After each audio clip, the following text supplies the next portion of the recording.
vai funcionar como tijolinhos na construção do corpo do ser vivo. São várias células construindo o corpo de um ser vivo. E tem aqueles seres vivos também que são formados por uma única célula, que são os unicelulares que a gente chama. Todos os seres vivos possuem metabolismo. O que é isso? É o conjunto de reações químicas que acontecem dentro do corpo do ser vivo. Então, todo ser vivo tem várias reações, um conjunto de reações químicas acontecendo ali dentro do seu organismo. Esse conjunto de reações químicas que garante a sua respiração, a sua nutrição, excreção, chama-se metabolismo. Pode passar. Além disso, todos os seres vivos passam pelo ciclo de vida. O que é o ciclo de vida? Eles nascem, se desenvolvem, que é o período de crescimento, se reproduzem e morrem. Tem seres vivos que não se reproduzem? Claro que tem. Óbvio que tem. Principalmente, por exemplo, o ser humano. Tem pessoas que são inférteis ou por opção não se reproduzem. Mas o ciclo de vida ideal, o ciclo de vida em que os seres vivos deveriam seguir, deveriam passar, seria esse. O nascimento, o desenvolvimento, que é o período que eles crescem, se tornam adultos, maduros para poder se reproduzir. Tem a reprodução e, finalmente, a morte. Então, para ser vivo, tem que ter essa característica de passar por esse ciclo de vida. Todos os seres vivos possuem material genético. O que é material genético? Material genético pode ser o DNA e o RNA. Ácido desoxirribonucleico e ácido ribonucleico. O que é isso? Isso aqui é o que tem as informações que dão as nossas características. O nosso DNA é aquele que veio metade da mãe, metade do pai, e aí junta para formar o seu organismo, e ele vai te dar suas características. Como assim? Características de altura, de cor do olho, cor do cabelo, cor da pele, de funcionamento do corpo internamente, das proteínas que vão ser produzidas no seu organismo. Então, o DNA é que dá as suas características, e o RNA, ele é para a formação de proteínas. Então, todos os seres vivos possuem esse material genético. O material genético ele é hereditário, ele passa de pai para filho. E todos os seres vivos têm uma capacidade de movimentação em reação a estímulos. Todos os seres vivos conseguem se movimentar. Ah, mas e a planta, professora? A planta não se movimenta. A planta não vai levantar a raiz dela, sair andando e parar em outro lugar. Óbvio que não. Ela não se locomove, mas ela se movimenta sim. Exemplos de plantas que se movimentam. Por exemplo, o girassol. O girassol ele gira acompanhando o sol. Por isso o nome, girassol. Tem outra planta também que é muito comum, não sei se vocês conhecem, a dormideira. Já ouviram falar? É uma planta que ela é cheia de folhinhas pequenininhas assim. E aí, essas folhinhas, quando você encosta o dedo, elas se fecham. Você encosta o dedo na dormideira, ela se fecha. Então, a gente consegue visualizar a movimentação. Todas as plantas também têm capacidade de movimento, mas normalmente o movimento das plantas é meio limitado. Por isso que a gente não consegue ver com tanta clareza o movimento em planta. Mas ele existe. E a reação a estímulos também, essas duas que eu falei, são características de reação a estímulo. O girassol girando, acompanhando o sol, vai reagindo ao estímulo, que é a luz solar. E a dormideira se fechando também está reagindo ao estímulo, que é o estímulo do toque. Ao sentir o toque, ela se fecha. Então, todos os seres vivos têm essas características. Gente, a respeito de dúvidas, qualquer coisa vocês mandam pro WhatsApp para a Sâmia me passa e eu respondo para vocês, tá? Ok? Pede para eles falarem só o necessário pelo WhatsApp, porque assim, eles estão mandando um calhamaço de coisas e a gente não consegue acompanhar. Ó, a Sâmia pediu para mandar no WhatsApp só o que for necessário, só dúvida mesmo, porque vocês estão mandando muita coisa, ela não está conseguindo acompanhar, está sobrecarregando. Então manda pelo WhatsApp só dúvida mesmo, só necessário. A imagem está ruim, está escuro. Sim, no YouTube infelizmente está um pouquinho escuro. No Facebook está melhor. Transmissão no Facebook está mais tranquilo, gente. Conseguiram ouvir? No Facebook está melhor, no YouTube está meio escuro, porque foca muito aqui e aí acaba me escurecendo. Mais alguma coisa? Não, só. Então, continuando. Pode passar. Pode passar. Pode passar. Então, como a gente falou de seres vivos, porque eu estava falando de seres vivos para a gente entender o que um indivíduo precisa ter para ser considerado vivo. E aí a gente vai falar agora do que nos interessa, que é o vírus. Então eu vou falar para vocês as características biológicas de um vírus, para vocês entenderem um pouquinho do que está acontecendo. Beleza. A gente já sabe então que para ser vivo tem que ter célula, tem que passar pelo ciclo de vida, nascer, crescer, reproduzir e morrer, tem que ter metabolismo, reação, estímulo, movimento, tudo aquilo que a gente falou. A gente pode observar também que os seres vivos eles se alimentam, eles respiram, que faz parte do metabolismo, que eu falei para vocês. Então, beleza. Aí a gente vai falar agora dos vírus. O que são vírus? Os vírus são seres microscópicos, a gente não consegue visualizar, isso é bem claro pra gente. Para visualizar os vírus só com microscópio, se eu não me engano, eletrônico, nem com óptico a gente consegue, tem que ser um microscópio muito bom. E eles são acelulares, olha que interessante. Eu acabei de falar para vocês que para ser considerado vivo tem que ter célula, para ser considerado vivo. E os vírus são acelulares. O que significa acelular? O A na frente significa não possuem células. Tá, se o vírus não possui célula, então ele não é vivo, né? Calma, vamos chegar lá. Eles não respiram, eles não se alimentam. Então, se eles não respiram, não se alimentam, também não tem como ser considerado vivo, né? Então, aí vem a pergunta, então eles são vivos? É a hora que vocês tinham que estar aqui para responder para mim, né? Mas se vocês não estão, então eu faço a pergunta e eu mesmo respondo. Os vírus até hoje ainda tem meio que uma briga entre os cientistas, porque tem cientistas que consideram que eles não são vivos e tem cientistas que consideram que são, justamente por essas características diferentes que eles têm. Por exemplo, quem defende o vírus não ser vivo, fala, eles não têm células, não tem como ser vivo, eles não respiram, eles não se alimentam, não tem como ser vivo. Então, são argumentos a favor dele não ser considerado um ser vivo. Porém, uma das principais características de um ser vivo, o vírus possui, que é a característica de reprodução. Então, os vírus, eles conseguem se reproduzir. Como eles conseguem se reproduzir? Aí vem, então, a questão de ser considerado um ser vivo. Porque como um ser que não é vivo conseguiria se reproduzir? Não faz sentido, não tem lógica um ser que não é vivo não conseguir se reproduzir. Então, a gente considera, a título de estudo, eles como seres vivos, até porque, né, a gente sabe dessa característica dele conseguir infectar células e conseguir se reproduzir dentro delas, por causa dessa principal característica que eu falei, da reprodução. E eles não são formados por célula. Então, essa característica é o que define tudo o que a gente vai entender sobre vírus, que eu vou falar já como que é a formação deles, já que eles não são formados por células. E por eles não terem as características de reprodução, de alimentação, de respiração e de ter células que eu falei, e tem outras características assim de seres vivos também que a gente não consegue visualizar nos vírus, a gente não consegue incluir eles dentro de nenhum dos 5 reinos que a gente trabalha. Por que não? Porque ele não parece com nada. Ele é diferente de todos os outros seres vivos que existem, os vírus. Então, os vírus, eles não se assemelham a nenhum outro ser vivo, então a gente não consegue incluir ele dentro de nenhum dos 5 reinos. Tem um negócio aqui, posso tirar? Pode. Espera aí, é para eu conseguir me ver. Beleza. Senão, não sei se eu estou no quadrado. Pode passar, por favor. Continuando, então, as características. Eles são formados por uma cápsula de proteína. Beleza, chegamos na história de que eles não têm célula.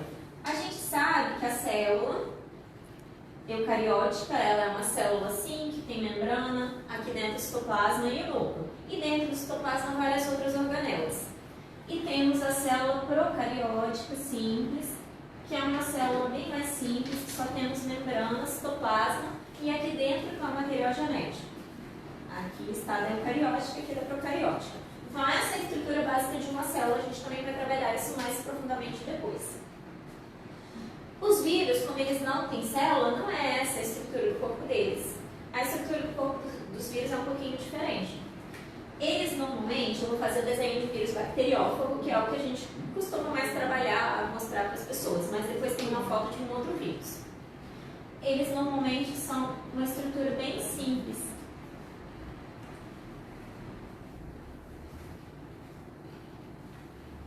são formados por uma cápsula de proteína.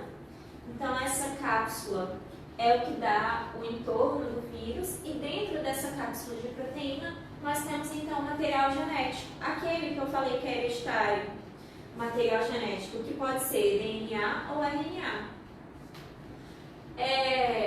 Essa cápsula proteica, essa cápsula aqui feita de proteína, também é chamada de capsídeo. Então, essa cápsula de proteína dentro do material genético. Alguns vírus, além da cápsula de proteína e material genético, também envelopam em volta dessa cápsula de proteína, que eu vou mostrar no próximo slide, que tem uma figurinha que mostra o envelope.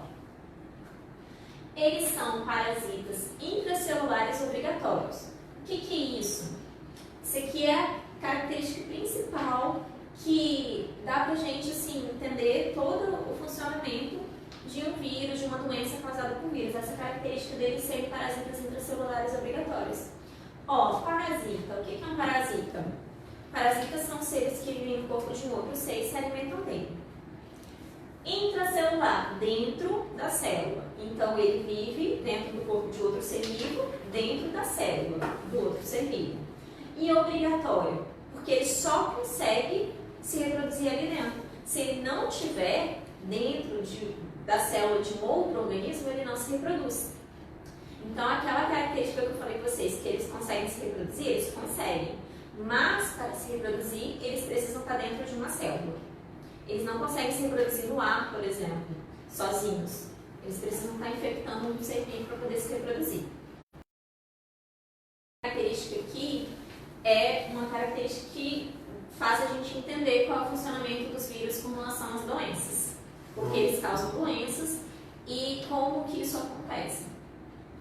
Eles só se reproduzem dentro de uma célula hospedeira. E eles são altamente mutagênicos. O que é isso?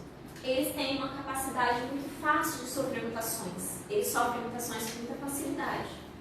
Então, por isso que tem vários tipos de vírus, sempre está surgindo vírus novo. Por isso, por exemplo, que o vírus da gripe sempre está aparecendo uma gripe diferente, porque o vírus sofre mutação com muita facilidade e aí aparece uma nova variedade do vírus, e essa nova variedade causa uma doença diferente, por exemplo. E aí a gente está sempre tendo que estar se atualizando com relação a eles. Pode passar. Aqui é a figura que eu falei para vocês. Então aqui nós temos o desenho de um vírus.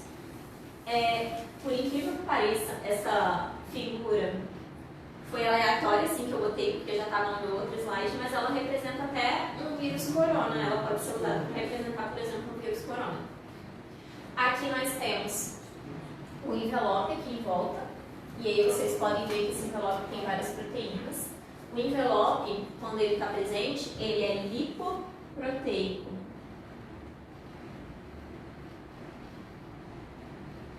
O que é isso? Feito de lipídios e proteínas.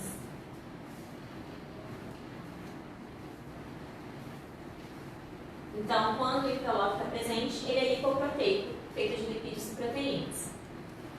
Aqui nós temos, então, o capsídeo. Então, esse é o envelope. Aqui nós temos o capsídeo, que eu falei para vocês, que é a cápsula feita de proteínas.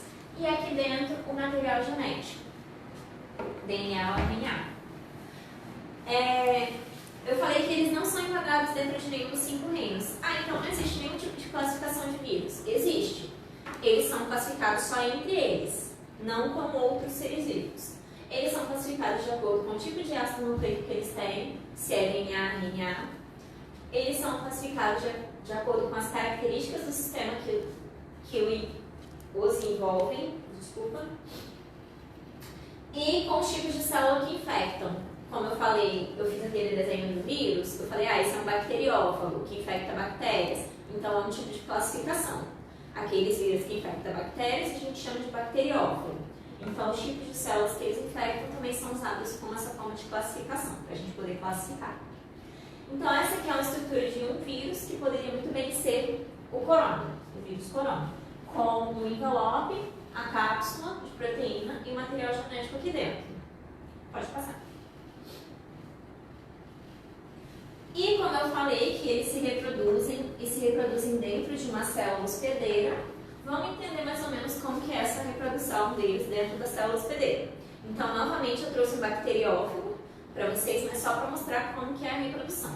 Então, aqui a gente tem, vamos começar daqui, aqui é o começo. Aqui a gente tem um vírus bacteriófago e aqui a célula de uma bactéria. A bactéria, como a gente sabe, ela é procariótica. Então, isso aqui não é núcleo não, tá, gente? Isso aqui é o DNA da bactéria, só que é um DNA circular, um DNA em forma de círculo. O vírus, ele vem aqui na bactéria, ele vai injetar o seu material genético dentro da célula da bactéria. Quando ele injeta o seu material genético dentro da célula da bactéria, a sua cápsula fica lá do lado de fora. Ela não entra, só entra o material genético. Aí esse material genético do vírus, ele vai aqui se ligar ao material genético da bactéria. E aí o que ele vai fazer? Ele vai meio que escravizar a bactéria, vamos dizer assim. Ele vai forçar a bactéria a produzir novos vírus. Então, não é ele que vai produzir outros vírus, até porque, como ele não tem célula, ele não tem as estruturas necessárias para fazer isso. Ele não consegue produzir proteína sozinho. Ele precisa das organelas. E as organelas, os órgãos, os ribossomos, por exemplo, que produzem as proteínas, estão presentes dentro de células. Então, por isso que ele precisa estar dentro de uma célula para poder fazer cópias dele mesmo. Então, aqui no caso, ele vai, bota o seu DNA ali no DNAzinho da bactéria e ele vai obrigar a bactéria a produzir novas cópias de vírus. Então, aqui a bactéria, ela para de se reproduzir e ela então começa a produzir novos vírus, cópias do vírus que entrou ali. Então, aqui ó, estão sendo produzidos novos materiais genéticos, estão sendo produzidas novas cápsulas daquele vírus que entrou. Então, ele vai usar toda a célula para se reproduzir, para produzir cópias de si mesmo. E aí, a bactéria produziu vários novos vírus. Olha aqui, ele utilizou toda a maquinaria da célula da bactéria, utilizou toda a energia, tudo que tinha ali na bactéria para produzir novos vírus. E aí, quando esses novos vírus são produzidos, o que acontece? Eles precisam sair dali. E aí, para sair da bactéria, eles rompem a célula da bactéria e saem. No caso da bactéria, que é unicelular, quando eles rompem ela e saem, eles matam ela. No caso, por exemplo, de um vírus que está no nosso organismo, ele mata a nossa célula. E aí ele sai. E aí, com um vírus, eles reproduzem várias cópias dentro da nossa célula. Quando eles saem, já tem vários vírus. Esses vários vírus vão cada um infectar uma nova célula e fazer tudo isso. Então, por isso que a infecção viral acontece rápido. Se a gente não tiver já a defesa para poder controlar no nosso organismo, eles vão se reproduzindo muito rápido dentro do nosso corpo. E aí, por isso que eles vão causando uma doença rapidamente. Por quê? Quando ele infecta a nossa célula, faz a nossa célula produzir novos vírus. Quando ele sai da nossa célula, os novos vírus, ele matou a nossa célula, cada novo vírus vai infectar uma nova célula e vai fazer tudo de novo. Então, ele vai crescer em quantidade muito rapidamente dentro do nosso organismo. E quando ele mata a célula, ele acaba causando, então, a morte da célula causa, então, uma doença no nosso organismo. Pode passar. Tá, mas a gente não consegue se defender contra o vírus? A gente tem algum tipo de defesa? Vamos lá. Primeira coisa, não existe remédio contra o vírus. Tem gente que acha que sim, tem gente que acha que antibiótico mata o vírus. Não, não mata. Antibiótico é um remédio usado para matar bactérias. Antibiótico não serve para matar vírus. Não existe remédio comprovadamente que mata o vírus, a estrutura do vírus. Não existe, até porque o vírus não é uma célula. Então a gente pensa, como que a gente vai criar um medicamento que mate o vírus, sendo que ele não é uma célula? Tem essa dificuldade de saber se ele é vivo ou não até hoje. Então não existe remédio que mate o vírus. O que existe então? Por que quando a gente está gripado a gente toma remédio? Se a gripe é causada por vírus. Quando a gente está, sei lá, com dengue, a gente toma remédio. Para que então? É porque os remédios, eles vão diminuir os sintomas, vão ajudar o nosso corpo a se defender sozinho.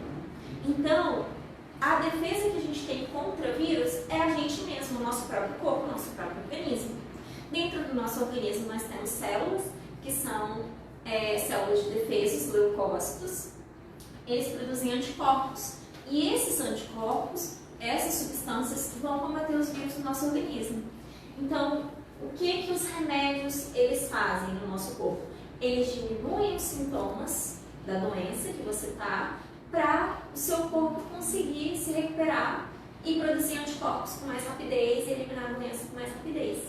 Então, na verdade, isso é que o remédio vai fazer. Ele vai diminuir os sintomas. E aí, no caso, a gente entra agora nessa questão do coronavírus, que tem aquela discussão se usa a cloroquina, a hidroxicloroquina ou não, para poder tratar os doentes de coronavírus, do Covid-19. E aí a gente entra nessa discussão, então por que estão querendo usar um medicamento, né, se ele não mata o vírus? É justamente o que eu falei, ele vai diminuir os sintomas para poder o nosso corpo ter uma maior chance de se defender contra aquele vírus. E aí a gente, então, com o corpo bem, com a defesa boa, a gente consegue se defender muito rapidamente e evitar que aquela doença cause alguma coisa mais séria. Exatamente o que está escrito aqui. Eles visam diminuir os sintomas para que o próprio corpo consiga se defender. E ele se defende, então, através da produção de anticorpos, como eu falei nos leucócitos. Então, as células de defesa do nosso sangue vão produzir os anticorpos que vão combater aquele vírus. Lembrando que os anticorpos eles são específicos. O que é uma coisa específica? Eu costumo falar que funciona como chave e fechadura. Qualquer chave vai abrir qualquer fechadura? Não. A gente tem chave específica para cada fechadura. Então, essa chave só abre essa fechadura. É a mesma coisa com os anticorpos.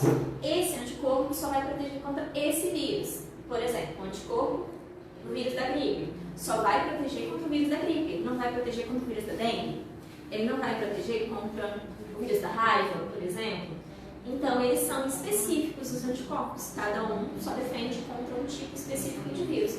Por isso, também, que uma pessoa que, por exemplo, já teve gripe não está com defesa pronta para o Covid, porque esse vírus é novo. A gente mesmo está falando o tempo todo novo, coronavírus, e aí a gente não tem ainda anticorpo contra ele. Quando você pegar, se você pegar o coronavírus, seu corpo vai produzir os anticorpos e aí sim você já sabe se defender contra ele, exatamente contra esse tipo de vírus. Então essa é a característica dos anticorpos. Então, como a gente se defende contra o vírus? Produzindo anticorpos. Tomando remédio só para amenizar os sintomas. Ok? O remédio não vai matar o vírus. Pode passar. E além disso, tem as vacinas que a gente está ouvindo falar o tempo todo. Porque as vacinas está agora aquela correria, aquela luta mesmo para poder correr atrás de uma vacina contra o novo coronavírus, para poder tentar imunizar a população e tentar diminuir os efeitos que ele tem causado. Mas o que é a vacina? Como que uma vacina funciona? Então, vou falar um pouquinho para vocês agora, para vocês também entenderem isso. Então, o meu objetivo nesse começo, quando eu falei, é explicar a biologia, a parte biológica do que está acontecendo, para vocês entenderem o que está acontecendo. Agora, vocês já sabem o que é um vírus, por exemplo, que são seres vivos, que não têm células, que só se reproduzem dentro de uma célula hospedeira. E aí, por isso, eles causam doenças também. Quando eles se reproduzem, eles acabam matando a célula, como eu já expliquei. Então, vocês já sabem o que é o vírus. Agora, quando vocês ouvirem falar na televisão aí sobre o novo coronavírus, vocês já sabem do que eles estão falando. Já sabem a estrutura do corpo deles, que pode ser o envelope, que tem a proteína e o material genético dentro. E a vacina. Então, vamos falar um pouquinho sobre o que é a vacina. A vacina é uma forma de prevenção de doenças. Prevenir. Se é para prevenir, a gente tem que tomar antes de ficar doente. Não adianta você tomar uma vacina depois que você está doente, porque não vai prevenir. A vacina é para prevenção. É uma forma de prevenção que foi criada, que usa os próprios vírus. Eu vou falar de vírus, mas pode ser qualquer microorganismo. Como a gente está falando especificamente de vírus, eu vou falar como vírus. Mas se for, por exemplo, uma doença causada por bactéria, ele vai usar a própria bactéria. Mas vamos tratar aqui como vírus por causa da situação. Então, ele usa o próprio vírus, eles pegam esses vírus em laboratório e aí eles pegam pedaços, partes do vírus, a proteína, o DNA, as partes do vírus, e aí com essas partes do vírus eles fazem um coquetelzinho, um líquidozinho que vai ser injetado no nosso organismo. Então eles injetam o próprio vírus no nosso organismo, só que o vírus morto, só os pedaços dele, que não possa causar doença na gente. Então quando eles dão a vacina no nosso corpo, eles estão colocando na verdade o próprio vírus no nosso corpo, só que o vírus é morto, pedaços dele. E aí o que vai acontecer? A partir do momento que o vírus entra no seu organismo, como eu falei, a gente tem as células de defesa, os leucócitos. O que eles vão fazer? Eles vão tentar combater aquele vírus, por mais que ele já esteja morto, seja só os pedaços. Então eles vão tentar combater aquele vírus, vão tentar lutar para poder combater aquele vírus, e aí eles vão produzir então os anticorpos contra aquele vírus. Lembra que eu falei que anticorpo é específico? Chave e fechadura? Então, se você tem as partes do vírus, se você produzir um anticorpo para combater aquelas partes do vírus, aquele anticorpo consegue combater aquele vírus. Então, em uma situação de você pegar aquele vírus, você já sabe produzir um anticorpo. Você já tem a receita, vamos dizer assim, gravada no seu organismo. Você já conhece, você já entrou em contato com aquele vírus.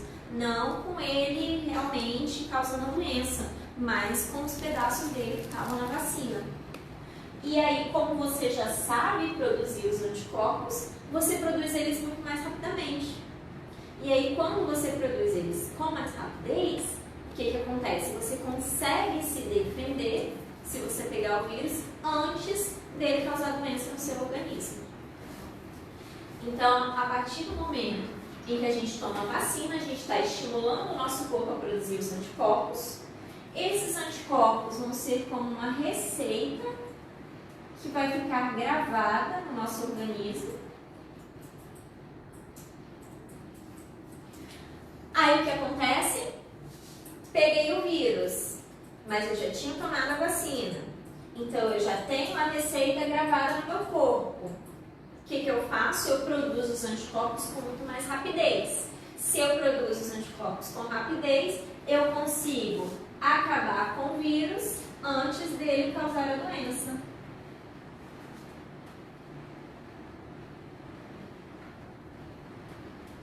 Então eu consigo me defender, matar o vírus antes dele causar a doença. E aí eu não fico doente. Eu não tenho aqueles sintomas, eu não corro risco, porque eu já sei me defender, eu já consegui me defender. Então, assim funciona a vacina. Então, o que eles estão fazendo nesses esforços de procurar uma vacina contra o Covid? Eles estão tentando, então, pegar o vírus, tratar o vírus em laboratório, para poder deixar o vírus fraco, para poder pegar os pedaços, as partes dos vírus, e aí injetar isso em pessoas, para poder estimular a produção de anticorpos e ver se funciona. Se conseguir produzir os anticorpos, é porque a vacina funcionou. E aí, quando a pessoa entrar em contato com o vírus, ela já vai se defender antes de desenvolver a doença. Mas, teste em pessoa é muito complicado, né? Normalmente, no desenvolvimento de uma vacina, eles fazem vários testes em animais antes, para depois passar para o teste em humanos. Como essa vacina a gente tem pressa, eles estão até pulando muitos testes em animais para poder testar em humanos. Logo, tem lugares que já estão testando em humanos. Pergunta. Pedro perguntou se o vírus se multiplica pelas células sanguíneas. Qual vírus? O Covid? Ou qualquer vírus? Ele colocou o vírus. Acredito que seja o Covid. Tá, vamos lá. O vírus ele pode infectar várias células, depende do tipo de vírus. Por exemplo, o vírus da AIDS, ele infecta justamente as células de defesa do nosso organismo. Então, ele vai entrar justamente nas células que produzem os anticorpos. E aí, por isso que é uma complicação a AIDS, porque ele ataca as células de defesa. E a gente não consegue se defender porque elas estão sendo atacadas. Tem outros tipos de vírus, cada um vai infectar uma célula diferente. No caso do Covid, ele infecta células comuns, não são células sanguíneas. mas normalmente são as células que estão associadas ao trato respiratório, por isso que causam doenças respiratórias, por isso que os sintomas são respiratórios. Falta de ar, a febre é uma defesa normal do organismo, então por isso a gente tem febre para estar defendendo o corpo, mas na maioria das vezes vai levar a um problema respiratório, porque eles infectam as células normais, mas na maioria das vezes as células associadas ao trato respiratório. Quando você faz a pergunta, eles escutam? Porque eu respondi sem repetir a pergunta. Tá. Mais alguma coisa? Não, por enquanto não. Pedro, se não entendeu, fala lá que eu explico de novo. Então, assim que funciona a vacina, é isso que a gente está tentando fazer. Uma forma da gente se defender antes de pegar a doença. E aí, se a gente conseguisse desenvolver uma vacina bem rapidamente, o que é bem difícil, as melhores previsões estão falando cerca de 1 ano e meio para a gente conseguir ter a vacina. Então, 1 ano e meio, até lá, infelizmente, muita gente vai ser contaminada, vai contrair o vírus, vai desenvolver a doença e possivelmente morrer também, que a gente está vendo gente morrendo aí aos montes no mundo inteiro, todo dia. Mas a gente não desistiu, a gente está na luta, tentando ainda conseguir. E aí, quem faz isso? Onde é feito isso? As vacinas, elas são desenvolvidas em laboratórios de pesquisa. Então, por isso também que tem uma grande necessidade, a gente está vindo falar muito sobre isso, de incentivar, investir na pesquisa, que o Brasil já tem anos aí que não tem investido em pesquisa. Nas universidades, nos laboratórios, de institutos, por exemplo, porque é nesses lugares que essas coisas são desenvolvidas e as vacinas, elas salvam vidas. A gente pode ver, a gente está passando aí por uma situação. Eu vi até um meme que eu achei interessante, que falava bem assim, para quem acha que não precisamos de vacinas, esse é um mundo sem apenas uma vacina. Imagina se a gente não tivesse nenhuma delas. Pergunta. Frederico está perguntando por que algumas pessoas têm sintoma do Covid e outras não. Ótimo. Porque eu vi, deu para escutar, né? Porque algumas pessoas têm sintoma, outras não. Porque o vírus, ele tem, apesar dele ter aquele desenvolvimento que eu mostrei para vocês, de entrada na célula, usar a célula para se reproduzir e gerar novas cópias, isso acontece diferente no organismo de cada pessoa. Então, as pessoas, por exemplo, que têm uma imunidade melhor, isso vai estar acontecendo, só que como a pessoa já está com uma imunidade boa, está com uma defesa boa, ela consegue se defender bem e aí ela não manifesta esses sintomas. Existe também o período de incubação do vírus. Alguns vírus, eles podem ficar um determinado momento, um tempo, no nosso organismo sem desenvolver a doença porque ele não está se reproduzindo, ele está ali dentro do corpo e ele não fica se reproduzindo, então ele não vai matando as células e ele não vai causando sintomas, não vai causando doença. Tanto que, no caso do Covid, a gente tem um período de 7 a 15 dias que eles estão falando aí que é o período de incubação. Então, muitas vezes a pessoa pode pegar o vírus e só depois de 7 a 14, 15 dias vir a desenvolver sintomas, por causa do período de incubação. Então, para a pessoa ter ou não sintoma vai depender da imunidade dela. Se a imunidade dela está boa, ela pode combater o vírus sem desenvolver sintoma nenhum. E do período de incubação do vírus, que o vírus ele vai agir de forma diferente no organismo de cada pessoa. Por isso também, gente, que a gente tem que prestar atenção. Por quê? Não é porque você não está com sintomas que você não está com vírus. A gente sabe que tem gente que não tem vírus e não tem sintoma. E mesmo quem tem o vírus e não tem sintoma, está transmitindo o vírus. Então, por exemplo, eu poderia muito bem estar com o vírus agora, não estou com sintoma nenhum. Posso estar com o vírus. E se eu tiver com o vírus, todo mundo que tiver contato comigo vai pegar o vírus, porque eu vou continuar transmitindo o vírus mesmo sem eu estar desenvolvendo sintomas. Então, quando eu falar, as gotinhas de água que estão saindo da minha boca, de saliva, vão estar carregando o vírus. Se eu tossir, se eu espirrar, eu vou estar espalhando esse vírus por aí. Então, é uma outra característica muito importante que a gente tem que prestar atenção, que a pessoa pode estar sem sintoma nenhum e sai espalhando o vírus do mesmo jeito. Quanto tempo o vírus fica no ar? A Ludmila está perguntando. No ar, com as gotículas assim, que saíram da nossa tosse, espirro, é mais ou menos 4 horas. Mais ou menos essa faixa de 4 horas, os últimos estudos falaram.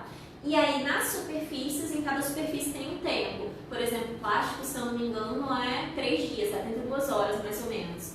Então, cada superfície vai ter um tempo que o vírus consegue ficar ali. Agora, o vírus não vai ficar aqui solto, passeando, não. Ele só sai no ar, só aparece no ar, se ele sai no espirro de alguém, numa tosse de alguém. Ele não está sozinho, do nada, no ar, não.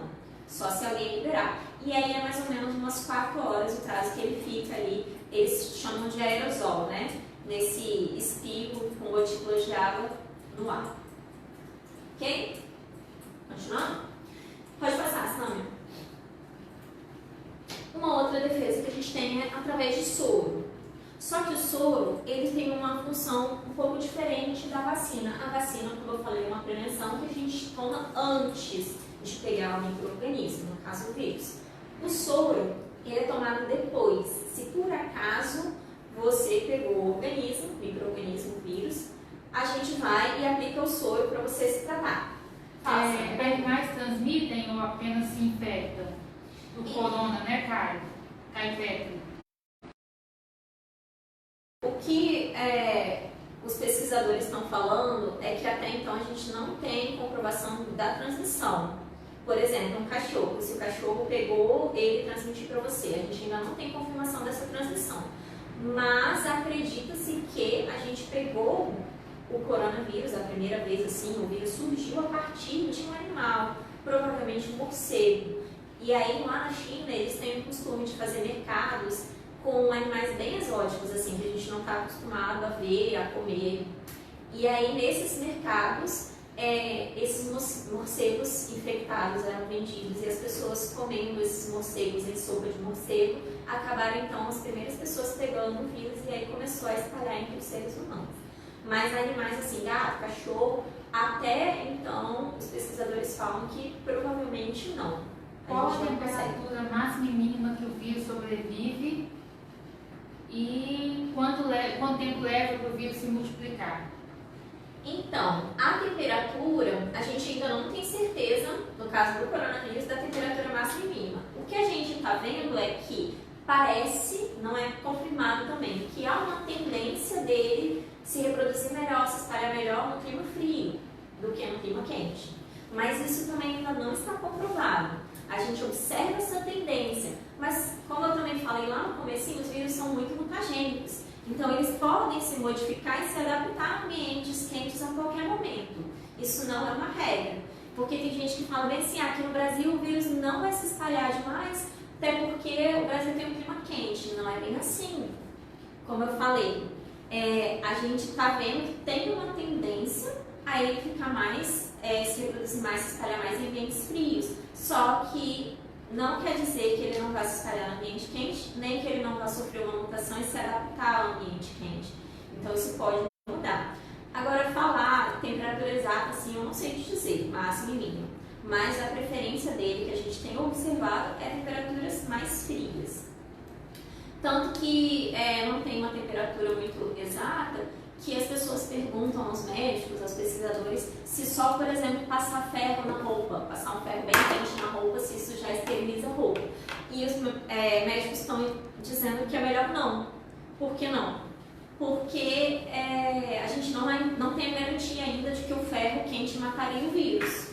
A gente ainda não tem comprovação com estudos suficientes para poder falar, vai matar.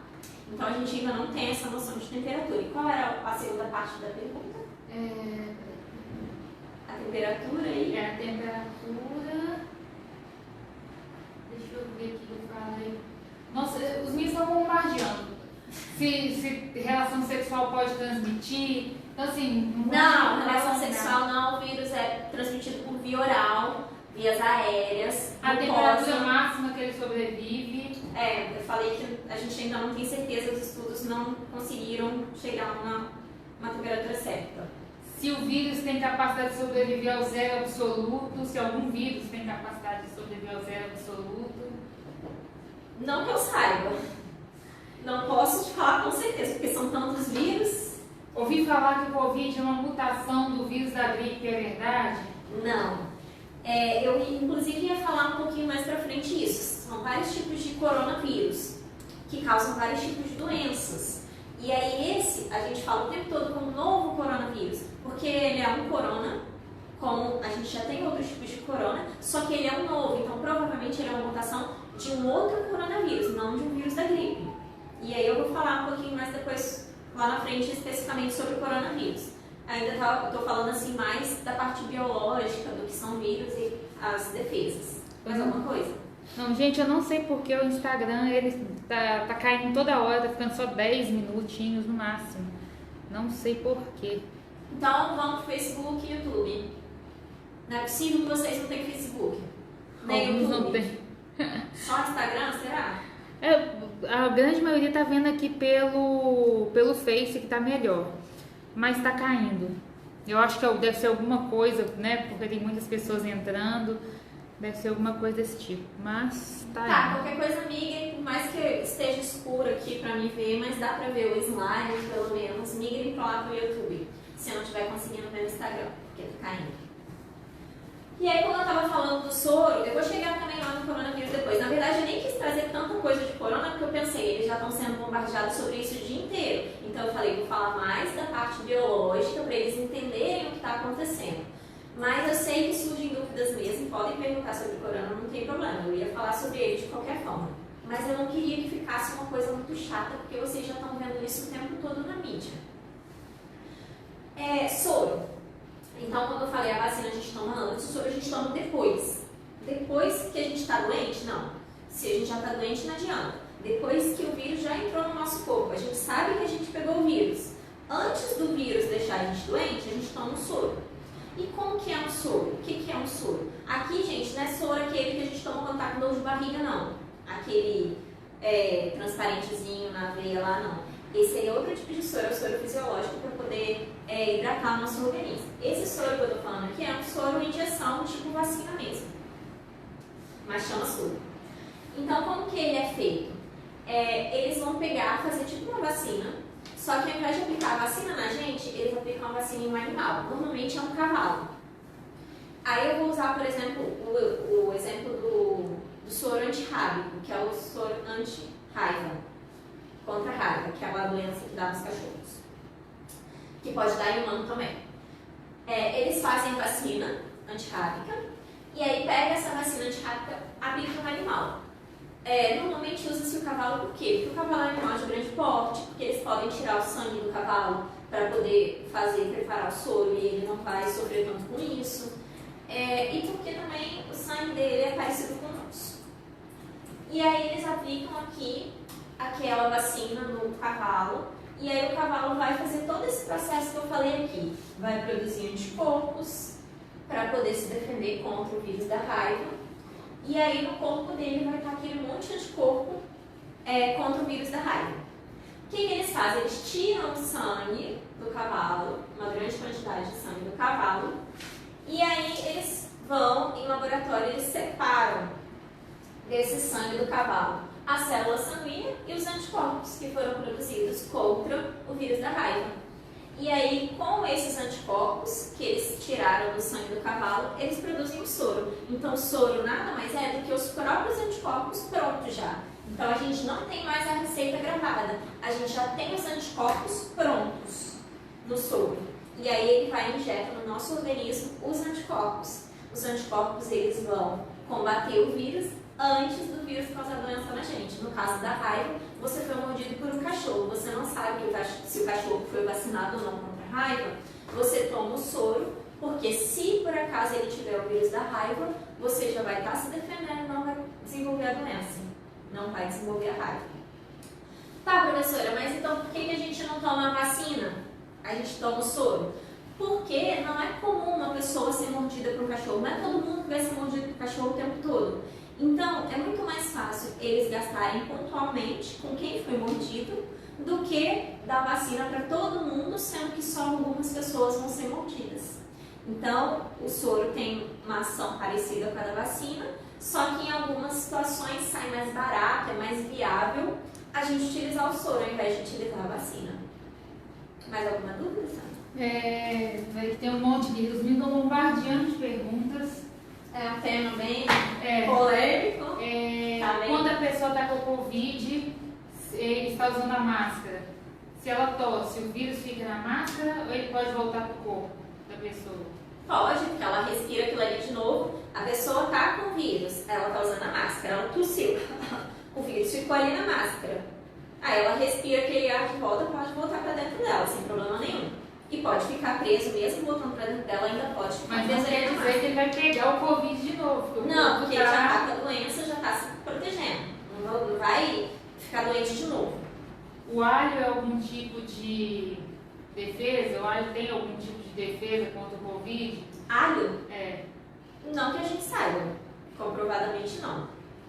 Tem várias pessoas fazendo receitinhas caseiras aí para poder combater. Nada é comprovado ainda. Se fosse, a gente já estava combatendo o vírus com todo mundo. O morcego transmite. Pode dizer que tem outro animal que pode combater o vírus?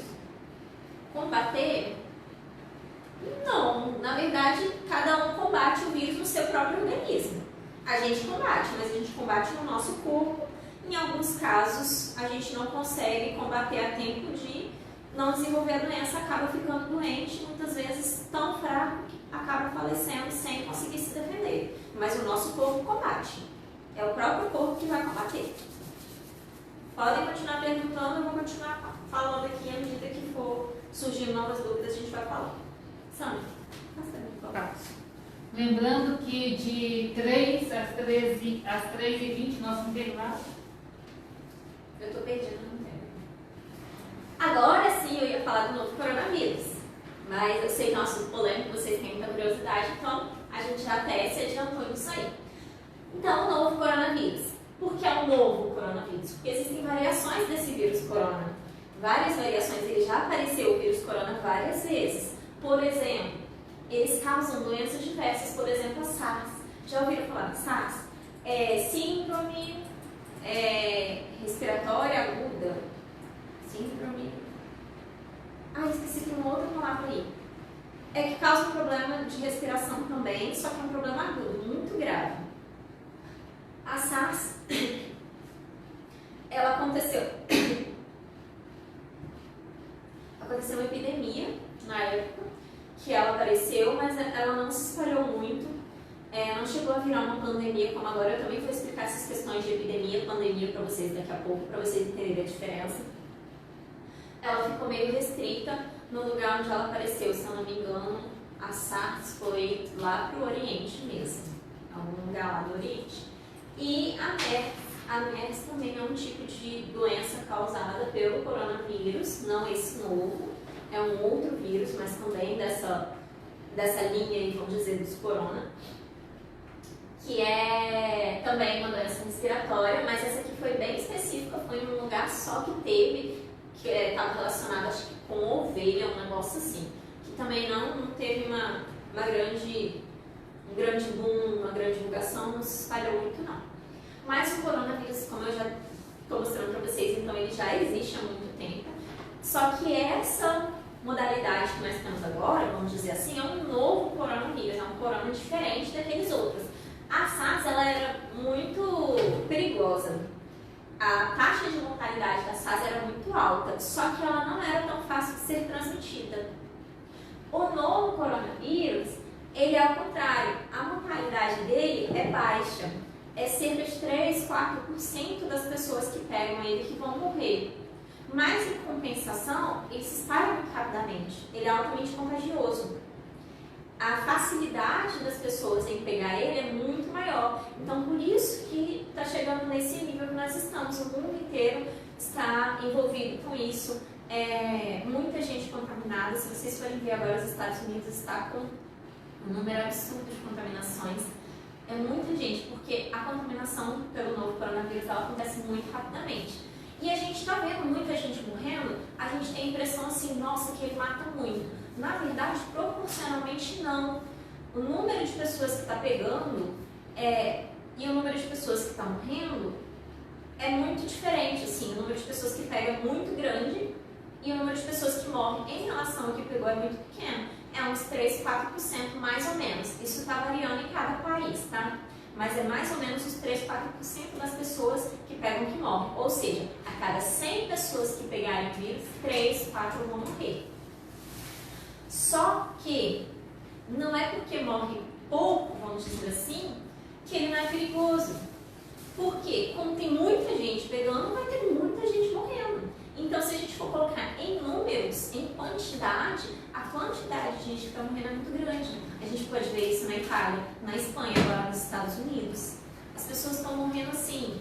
Nos Estados Unidos chegou a passar mais de 1.000 pessoas por dia. Teve um dia que, se eu não me engano, teve quase 2.000 pessoas mortas em um dia. Então, a quantidade de pessoas que estão morrendo é muito grande. Até porque a complicação que ele causa, o coronavírus causa, faz com que as pessoas precisem de equipamentos especiais para serem tratadas. E esses equipamentos especiais muitas vezes não estão disponíveis, que é o respirador, porque como é infecção no sistema respiratório, a pessoa fica com dificuldade de respirar, falta de ar, então ela precisa de um respirador, um aparelho respirador. E esse aparelho não é um aparelho que tem tão grande quantidade assim, para atender a quantidade de pessoas que estão ficando doentes. Então, um dos motivos que a gente tem falado o tempo todo para o isolamento é evitar que todo mundo pegue ao mesmo tempo. Porque se todo mundo pega ao mesmo tempo, não tem respirador para todo mundo. E se a pessoa está muito grave e não tem respirador, ela não tem como ser tratada, ela vai morrer. Obrigada. Pode passar. Então, como eu já adiantei, ele causa uma infecção respiratória, esse novo coronavírus. Ele é transmitido pelas vias aéreas. Então, perguntaram sobre relação sexual, não, só vias aéreas. No máximo, na relação sexual, se você beijar a pessoa que está com vírus no meio da relação sexual, você vai acabar pegando. Porque saliva, nariz, boca, olhos, isso aí são vias de contaminação, que a gente pode estar adquirindo o vírus. Contato, como eu falei, com boca, olhos e nariz. Então, essas gotículas que estão lá, uma pessoa que espirrou, que estava com corona, essas gotículas podem cair no seu olho, no seu nariz, na sua boca, e aí assim você vai pegar. Ou cai numa superfície, na mesa, e você encostou a mão na mesa e depois você levou a mão no nariz, a mão na boca, a mão no olho. Então, você trouxe o vírus até o seu organismo. É assim que a gente pega. Por isso que está essa questão agora que pediram para todo mundo usar a máscara, porque a máscara vai proteger pelo menos o seu nariz, a sua boca, o olho não tem como, a não ser que a gente andasse também com aqueles óculos de proteção, tipo de soldador, não sei se vocês conhecem, que usa-se em hospital também. Mas a máscara já protege então o nariz e a boca, então você não teria esse vírus entrando pela sua via aérea. E na maioria das vezes também, quando você está com a máscara, você evita ficar colocando a mão no rosto o tempo todo. Porque você se dá conta de que a máscara está ali, então você acaba criando o hábito de não levar a mão no rosto. Porque você está andando em algum lugar, você encosta em vários lugares, no quadro, na mesa, e aí você pode encostar em um lugar que estava contaminado com vírus e acabar levando esse vírus para dentro do seu organismo. Outra coisa também que falam muito é na questão de você estar se esterilizando, vamos dizer assim. Chegou em casa, tudo que você trouxe da rua você deixa num cantinho, na porta da casa, do lado de fora ou bem na porta. Tira toda a sua roupa, já lava para lavar. Por quê? Porque pode o vírus estar na sua roupa, porque está contato com ar, ou você sentou em algum lugar e aí quando você sentou o vírus estava lá, passou por sua roupa. Então por isso a questão da gente ter que estar tendo esse cuidado enorme, porque o vírus, como ele é altamente contagioso, você pega ele muito fácil, você tem que ter esse cuidado. Pergunta aqui, se o morcego foi o transmissor, por que não pesquisaram uma cura nele? Gustavo Dias perguntou. A gente não responde, pede pra não mandar pra ele, porque a gente não consegue ver. Tá, manda, viu, Gustavo, próxima vez, manda pelo WhatsApp, sabe, por acaso eu tô aqui na câmera e eu consegui ver. As perguntas mandem pelo WhatsApp, porque aqui a gente não está acompanhando no Facebook, não consegue acompanhar no WhatsApp, que a Samia consegue. Então, na verdade, como eu estava falando, a cura que a gente tem para o coronavírus é o nosso próprio organismo. É o nosso organismo que vai curar o coronavírus. Os remédios, tudo que a gente está procurando é para tentar fazer com que a gente se cure mais rápido. Pode ser que, de repente, o morcego tenha a cura, vamos dizer assim? Pode, talvez eles tenham desenvolvido os anticorpos para se defender contra o vírus também, os morcegos. Mas aí é toda aquela questão de pesquisa que eu falei para vocês, não é uma coisa que acontece de uma hora para outra. A gente teria que isolar esses anticorpos nos morcegos, estudar os morcegos para ver quem tem, isolar os anticorpos no morcego, fazer testes, e a gente não pode começar com os testes diretamente em humano, teria que testar em animais. Então isso tudo é uma coisa que leva tempo. Não é uma coisa que a gente consegue fazer de uma hora para outra. Por isso que eu falei que nas melhores previsões a gente vai ter uma vacina dentro de 1 ano e meio. Porque tudo isso demanda tempo, pesquisas, testes, não é uma coisa que é de uma hora para outra. E como o vírus é novo para todo mundo. Ninguém conhecia. Então tudo que a gente está tendo que fazer sobre ele, todas as pesquisas, são pesquisas novas. Então muitas das perguntas ainda estão sem respostas. A gente está conseguindo as respostas à medida que vai estudando, entendendo um pouco mais deles. A última pergunta antes do intervalo aqui da Lavínia. Com quanto tempo o vírus morre na roupa, o coronavírus?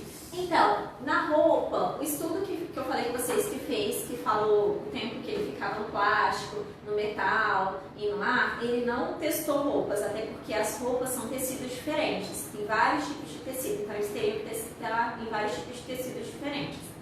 Esse estudo não testou roupas, mas com outros vírus já foram feitos esses tipos de testes.